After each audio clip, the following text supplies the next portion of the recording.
Whakatai ki eki, pia malo mua e tau, toi maua e pongpongi lelei, pongpongi whaafu ofa koin. Whakatawange pe o ku alo Maria e mea kotoa pe mia pina whia wheitu i he ngalo pe ke te mea mei miai pe na toi whetapa he pongpongi ni. Koine i tau kalofiama, pongpongi whalaite, a honoi ni, Sanuari, o e wanoa taha fitu. Whawhetai mua ki eki, ko tau toi tu utamu ui mai, ki e whalaite whakaosi, o tau wike lotu. Pe koe wike o e malohi, koe wike o e lotu, pe mo he hiki o e whanonga o e tau whoo koe ni o ku, pe e tokolahi koe wike mahu i ngaini, koe wike o e tangi ki he eki, koe whanua, koe siasi, koe whamiri, pe wipe koe wike o e hamo, pe whawhetai mua ki eki, koe whalaite whakaosi e ni tatuta mai ki ai. I he rea e kau mātua e lotu he anea whiu nau pehe ku se lui ho tau waka koe teu pe ke homo ka tau whanunga hirianga e hoa lotu o e pongpongi ni ku pehe kau mātua e lotu o ku toi pefo i maia e taha. Aia koe maia pehe tau muri o kune kei puke e waka i waf ai ko hiri pe e hoa lotu ai whiawhi pe koe homo mai ai pefo i maia whakaosi tai tuku wholau lewa ho tau waka o tau who i wana taha fitu. Pe ko whatawangi pe mo eiki ke ne whai tāpe kina koe pe mo family pe ko whepe ha wheitu he ngalua peo ke ta whetapai mo ta kauwhataha e tau kalofiama whakaosi o e whewhalaite whoki whakaosi e tau wike lotu, wike malohi pe mo e tangi ke whafonga o tua ko hi koe whanoa family pe mo e siasi mo e tau whakaampe ke hoko e whanonganga e tau koe ni hange pe koe talamonu e tau ofa ke tau mauha tau whou monu ia pe mo kres ia. Koe tau resoni kalofiama ko ia ke pongpongi liu to ia me cosplay na hike maa ke pe koe wha ko ia e wahe. Paka ves ko ia hono tongo fulu maa ni maa ke ves ko ia a hono whango fulu maa. Taha ka take toki lau mua e tau resoni cosplay na hike maa ke wha e wahe tolu ni maa ke ves ko ia hono whango fulu maa taha. Koe ka veinga ko ia e tau kalofiama o e pongpongi ni aho whaka osi o e wike lotu au pehene hono wharea. Whakapapaui o whakaheka asi isu ki waka. Te ki whanau whalerei. Whakapapaui o whakaheka asi isu ki waka. Koe aho whakaosi eni o wike lotu, wike haamo, wike o malohi, wike o e tangi ke whafonga o eiki. Amanaki ke homo ai fo i maia whakaosi. Kai tokatu hotau waka he wanoa taha fitu. Koe ni ko toi whakaonga tu ere o e kalofiama o e pongipongini. Ke mea ki ai, ke whanongo ki ai e ahon e kai. Ai mahu inga au pito, i tau whanonga he tau whaouta tuuta koe ki ai.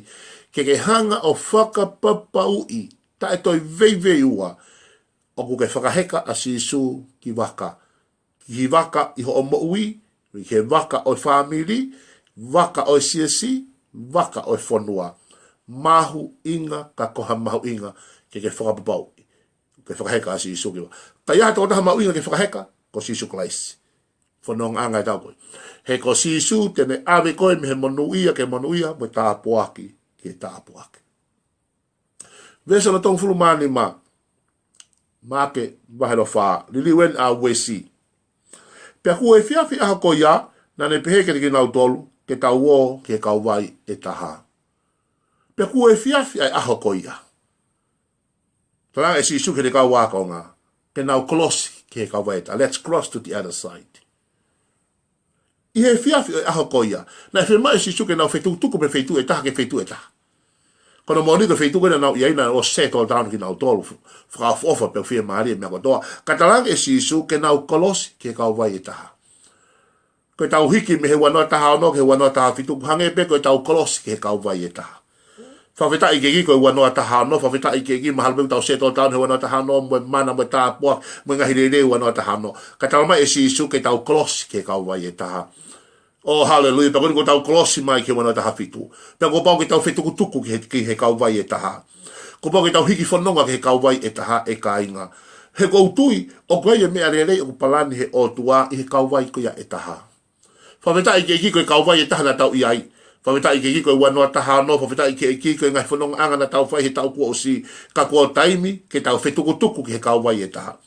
Pau whia mau ke tunga e koe wanoa taha no o si aluia. tau mai ako te mana te wana tahano tau mai toi ha pe tau mai pe te ke te fitaula ke me wana tahano ko alu pe alu apito anai hei kai te fitaula ko me wana tahano let go at 2016 ko tau hono to ko ni ko ta fiton ta valu wana ta hiba wana pe alu anai hei kai te tau tuangi e ko ta tau pe ko i kona pe ko i urungia pe ko ta puaki pe ko ha me na ke fo wai mo unga pe ko te rea let go tuang e ko e wana tahano ka ke teu koe ke tau kolos ke kau wai e taha tamai sisu tau kolos ke kau wai koe e taha tau tu pe ai o ke osi ilo i pe ko nau tu tamai koe ke kau wai e taha koe wahe nima tu hama ake o kuiai e sian aku whai ngata ia i he kau wai koe e taha o kuiai e sian aku whai ngata ia i he kau wai koe e taha i kai ke ngata i koe ko maake wahe nima aku ase fai tānoa e tolu koe sian a koe na ulusino a ia ko i sione ia pe a mawhine au totona e whakamou iai o fefine ko ia o sailosi na iai whakamo o ia ai ko tala no e tolu o ha ia maake maheno nima wa taka uhinga ia na tanga sisu ki tau close ke kau vai taha he o kiai ai man o kiai mea whaka off o koe kakai whainga tai he kau vai taha o whimo ke whakamo ui whakatau atai na ko lau maari uri na ne process e siana koni kolisione whimo ke whakatau atai na ko fine au totoko e mahi whakasino whimo ke ha ke ta ofi ai toto ko ya pe fimo ke fa mo ui ma ke fasino ko ya ko fine ko o sai lo sina e mate ta ta hawo fimo ke fa mo ui ta ko uhinga na ta late o to ke ta close ke ka vai ta ha he o ai ai mo ui na po puro fimo ke fa ta o ta ina na ma ke fasino ke fa mo ui na mate na fimo ke fa mo ui ke te tu mai o ai palani mo ta mo o to ke te ko ko uhinga ta manga me ta hano ke ta hafitu ta close me me wona ta hano wona ta hafitu he ko wona ta hafitu o ai mi alahi ko palani o to ke o mo ui oh haleluya e hanga o tua me ngā ho mo ui ke whakatau atai ha mo ui po pula hanga o tua me ngā ho mo ui ke whaka mo ui ha maki whakasino hanga o tua o palani ho mo ui ke whaka mo ui mai hataha mate whakalau mahari oh haleluya ke taulahi en e kai ko kau voi e taha ko kafa ko make mai no ni make tala no e tolu ke whakamasino ko si su malunga malohi ai o tua i he iwi ko ia te volo ko lau mari uri ko evil spirit o malohi ai iwi o tua ia si su klaisi make whakasino sickness porque disease pe malohi ai iwi o tua ia si su klaisi ha wai pe ki he mate ko ha ho atakai o ko tui ko taulahi wana taha fitu ko tau e mana ko tau kafa o tau o manaki ai tange si su he vestoni ma let's cross to the other side tau koloske kau vai e taha. Hallelujah. Ko tai peke tau whetuduku. Ata mai sino mai lau maarie. Tukuange taha no ka tau koloske kau vai e taha. I wana taha whitu vesel tolu ano. Pea kua nau whekau ki alu e kakai. Pea nau awe ia i ene ke i he waka. Pea na e wholau mo ia e ngahi waka i iki. O tolu ano. Pea tala mai rewa na nau whekau lea ki alu e kakai. Kai whakahikeka lewa he waka. Koe kau wākonga pea mo sisu. Tau hitu pe ai tolu ni ma, tau kloske ka vai taha. Tolu ono, whekau kakai ke alu. Kane whakaheka pe he waka koe kau wākonga pea mo sisu. Tau hitu pe ai. Koe tau kloske ka vai taha ke wanoa taha ano, ke wanoa taha fitu. Ki wanoa me ka ke te koe, oku mahu inga ke whakaheka e kakai to tonu i hoki waka. Ko polo pare ma koe e wanoa taha ano koe ni. Nā ke whakaheka e koe e kakai hala i hoki waka. Uhinga e ke langa ulu uhinga ho whainga tā ia, uhinga ho polo palema ia he wanoa taha ono, koe uhinga o ke pehe ai, koe kakai hala nā ke whakaheka i hoki i waka. Koe tau whakaheke heka i he wanoa taha whitu, whanonga mai kau talaki ke te koe, pe me here o tua, i here o e kalofi ama, i he bongi bongini, whakapapau i o ke whakaheka e kakai to tonu. Koe ki waka koe ni, koe kau wako ngāpe, pe a mosisu. Kei ki tātake? Oh, hallelujah. Ko sisu, ko toko taha mahu inga taha ia, ke whakaheka i hoki i waka, i ho mo ui, i ho family, i ho CSC, he whanua. Whakapapau i o whakaheka a sisu ki waka, toko taha mahu inga au pito ia. Mana tui ke whakapapau o i loto a sisu. I kei ngatai, koe ka wako ngā, koe ka kai totonu, koe ka kai whakaloto la. Kakai au nau lotu kia te koe he taimu o whainga tā ia. Koe kakai te no atu ke te ngahi rea hiki hake whaloto lai. He taimu ke tō lalo, taimu ke lawe au no atu ke te koe whaito. Oh, hallelujah. Whakaheka e kakai tō koe ki waka koe ni ko si supe mo ka wako ngā. Koe kuhinga e ko tala atu ai whakaheka e kakai tō tonu i hoki i waka. Ka taki o whakahifo e koe e kakai o kai to tonu ke heka hoki i waka. Koe kakai tala noa toku hifo, tala noa ta i kuna. Koe kakai una ulaka te bebe, kakai una whakatupe ngai polo pare. Ka taki o whakahifo ko toi mo hoki i waka, he ko polo pare mā ko whakaheka e kakai hala i hoki i waka. unfriend ni ihi o na fatu polo pale he ko pes pe au e Facebook a ona ke te tali ha text to kota ona ke te tali ha telefone to kota o ke o ngoi te ke nganga ulu he taimu ke tali nga telefone ko ya ko ko pe o CEO ho moi kelas ke ini me kelas ke out pes pe ya out ko kulu pe out o staimi ke live ka kai o firma ke hang around me ka kai whakaloto lahi. Ka kai na urea mai ke mo ui, na urea mai ke hemea kuna hanga uplifting koe. Ko polo pale mai wana tahon. O ke hang around with wrong people. He ka taimo ke ae mai me ka kai vare, ka whamatala ka ke Solomone me taha tolu vesu no wanoa te hapalo VAP. Koe o ka eva mai vare, o ka aku vare, pa koe o eva mai poto, ku poto ia. Te ke alu ke toi poto ang he taimo ke ae ma whakatahai pa mai kau poto. Ka te ke toi alu ke toi vare ang he hufanga whakatapu he taimo ke ae mai whanga vare. Hang around with right people. Oh, hallelujah. Whakaheka asisu, whakaboy iloto asisu he waka. Peke whakaheka leo mo kai toton. Ke nau tokoni a koe i he whanonga a ko whai. Tol fitu. Pea na e tupu e fumatangi lahi. Pea whea o hofi. Nga hi peau ki he waka. Pea ngoto ai. Veso tol walu. Pea ni he kaumuli pe waka. O mohi ki o lunga. Pea na whawhangu ia o pe eiki. O kai te ke toka ngai. Te tau mate. O ke sio ke mahu ingai koe ai whakapapau i koe uki waka sisu. Koe nau whanongana tona e tō atu na alo maari e pe ia. Koe whai matangi koe niu pehe i he rea whakakarisi. Pehe kau matao tau kau Bible Scholar. Koe whai matangi koe whai tupu koso ke pe ia. Alo maari. Koe nau whakaheka na koe heki nau kolosia. Tō atu na alo maari. Koe nau tō mai peke i whaha. Ko foi tupu koso pe ai matangia ki vano mai kotala ke te ko i o sanuari ni a hono ni falaite o mata ku alo mari ku longa pe to fuki pe la are de a hono falaite a hono sanuari wana ta hafitu ka te tala ke te ko te tau ki to atu ki fe pueni te tau ki to atu ki maasi te tau ki to atu ki epeleni e ke heia e to mai ai matangi ka koe monu ia ki i waka o ki lota so uhinga go na utalato ai ke whakapapau i o ki waka asisu. He iai ai matangi. Ko no molo pe ei, ko whanonga pe tau whai. Ko pau pe kia uha, ko pau pe kia momo, ko pau kia matangi. Ko no molo whanatula pe whanonga. Ka ko pau ki tau mateu teu. Whakapapau i o ke whakaheka asisu he ko tata mahu i ka tahaia. Ko he ahon o hinga, he koe wholau kotoa pe, ko pau pe ke tau whitaula ki moe matangi. Te utalatu ke te koe wana taha whitu, he ke alomari na taha pe. Koe wana taha whitu, ia teime mo unga, ia teime whia mo i kuna, ia teime mamahi, ia teime matangi. Ka koe tonu koe, a tangata na ke whakaheka. Oh, hallelujah. O koe e rea he moe whakaiselu pe, nea ko ku hake ai piau ki waka, whakawhetai o ki waka pe, ai ki waka mo ui. Whakapapaui o ki loto asisu, i he waka. Waka ho mo ui, whamiri, siasu me whanua. Hake mai matangi pea, toi matangi, na ne mohi pehe tau mori, mana naka whawhangu. Pea koe whawhangu e ka inga, koe tau whawhangu a eiki a e tau lotu. Oh, hallelujah. O ku uki tau tohe weekend, koe wiki e lotu, koe wiki of power, koe wiki of prayer, koe wiki e malohi. Koe wheitu o kia e lotu, o kia e malohi. Pea o tau whawhangu, taimi e polo pare maka, taimi e tau whawhangu a eiki, o ki waka. Koe whakawhiawhia tahai e kui waka pe asisu. Na nau whawhangu asisu. Na nau whawhangu asisu. Pene ofu hake. Oh, hallelujah. Koe tāria ki he matangi. Koe tāria ki he peau moe hou. Vesa tofu mahi wā. Pea tu hake ia o ne lomi ai matangi. O ne pehe ki tahi. Fie maari e. Pene toka le rei. Pea malure ai matangi. O matu aki tofki. Tu hake pe asisu ne folofola. Wow. Tako si isu ai tāri ki he matangi. Moe peau moe hou.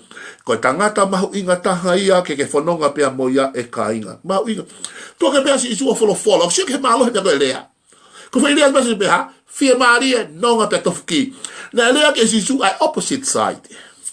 Matangi moe hou. Na fia mau pe ke hake tā lolo kotoa. Nonga mo tofuki. Oh, hallelujah peha. Pia nonga pia tofuki. Na lea ke si isu ai mea na ne whakaamu koe ki ai. O kia malo he tau rea. Pake rea ke mea o ke whakaamu koe ki ai. Pake rea ke opposite. Maha ki whakasino koe hai opposite. Koe whia mau ke ha. Ke moui. Pake rea ke moui. Speak life. Healing. Oh, hallelujah. Koe masi wā ko rea ke ha. Kolo ia matu umari. Rea ke mea o ke loto koe ki ai. He ko mau ke hoko ia.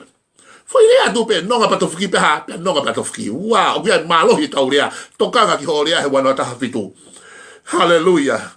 Na koe mea uke whainga tā ia i ko horea, he koe fua pe mea uke lea ki ai. Kapau kita la noa ta ikula maha ka mea kita ikula. Kapau kita la noa maha ka mea maha ke. Kapau kita la noa masiva maha ka mea masiva. Can you change your word? Really mua horea?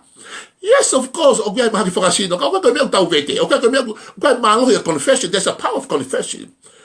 Tau vete ai hile, tau vete fa moi man. Ia ko mo ni dai fusi mo omo pe mai masiva. Tau ke tau me vete. A we ko fa o fa ko masiva, a we ko tu ta magi. Ta ko me ke vete ko me pe hokke te ko. E o fie ma ke tau vete ai ya. Ko lo ia mo tu mari e. Na ele a si su ke matangi mo pe. Oh, hallelujah. Kon fa kale ko i to ko e gospel. Ni pe na si su ngahi rebuke. Oh, hallelujah. Ko le ko nu pe ko pa poskola ko enough.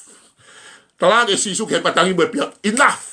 Patuanga sisu ke le atu ke patangi mo ho mo pia o ke lo me ka me ke forward. Patangi pia ho mo ha fu me ke forward. Ho mo i ho family mo sias. Tuanga sisu ke le atu pe ngahi e patangi ko rebuke ko le tawanga ngahi. Tuanga sisu ke le tafulu pe ngahi pe pet ke patangi enough is enough. Ko fe unga me ke fe ngai pia mo ya. Ko a ho fu o wen. Hallelujah, hallelujah. Amana ki ta bok, amana ki hei kon. Okay, le matangi, ko ngai e abe hao. Ko ngai matangi be puhi mai. Ko pe au ko up and down. Ni lo al ko lu hip la ko pe au ko ha abe ko lu. Ko fe ngai te bolo ko ngai abe ka bai ta. Ko fe ngai ngai ta moana.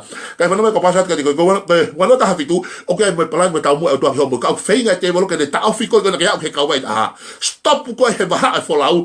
Ke ona ke reach ke the other side because I tau mua me palanga tua. Sa le mai o wahiba taha pe si ho. O ko ilo e palanga ke te ko palanga mo tau mua ke lelei, o ke palanga mo tau mua ke ko. Pe ko palanga mo tau mua te atu ke amanaki. Ta mo ka ke te ko. O ke palanga o tua ke ka wai ta ka fenga te mo ke ona ke a o ki ai, ona ke reach ke destination ko fe mai o tua ke a o ki ai. E fa no me ka to ke te ko ha ho. Ko o tua o ku pule whare mai universe koe ni. Pa tuange talo le matangi me pia ko toa pe. Koe matangi ku hao. Ia ngai mete i whitau laki pe mehe tau koe ngai matangi. Koe ngai tala noa koe lau e kakai ke te koe. Koe matangi pe koe foi ea pe. Ia ngai taimi te ke ha. E hange ha pe au. Up and down. Koe ahoni te hange te au ki heba. A pongi pongi hifo ki heri. Aho sa pe te hallelujah whawhitai heba ngata. Moni te volo te au ki heri. It's like up and down. Koe pe au koe up and down. Koe matangi o ku puhi mga tawa ke. Kua pau pe ke tau whanongo ke ngai matangi. Pake be strong. Hallelujah. Ko si isu ki waka. Ko lotu ia he ahoni ke tā lolo matangi me piau. Panau tūta ke kau vai tā pape he kakai. Wow. Ko hai ai tangata ke talango fu ke matangi me piau. Whanau me oranga te ko si isu o ku eike mea kotoa pe. Ko si isu o talango fu ke matangi me piau. Ko hape mea ke whitalo ke mo ia. O ku tā lolo universi. Matangi me piau me hou. Ke tangata ko si isu klaisi. Whakapapaui. O whakaheka si isu ki waka he wana tahafi. Te tamanga ulotu ia kāpaki na mua e tata. Tō taha katoa pe a koe. Pe alang ia pe a Fiona e sisu klais ko al koe ho mawha mo ui. Amen.